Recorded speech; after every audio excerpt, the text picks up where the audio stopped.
Deputy Head Girl. Hi, I'm Ella and I'm House Captain for Nightingale. Hi, I'm Aaisha, I'm Head of Charity. And we're here to show you around our sixth form block. We've got a really wide range of facilities, including the MSA for more independent study, as well as the cafe for more collaborative work. Let's take a look around the school. Welcome to the music block. Here, during your frees and at lunchtime, you can come and practice your instruments in the practice rooms. Or you can learn to play a new one, like this.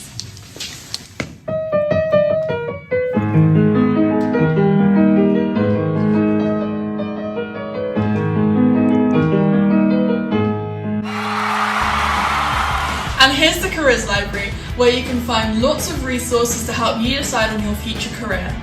Including our careers advisor, Miss Viteri. And this is Miss Ringo's office, where you can receive all the care that you need. She really is the best. And here's the cafe, where you can get all the hot and cold drinks that you could want.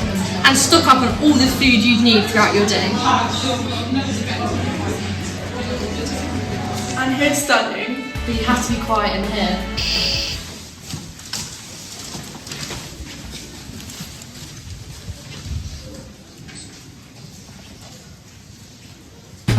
And this is the lecture theatre, where you can spend as much time as you like hanging out with all your friends. It's a great social space. And this is the library, where you can do as much independent study as you like. You're able to stay here until 6 p.m, so you can get so much extra work done.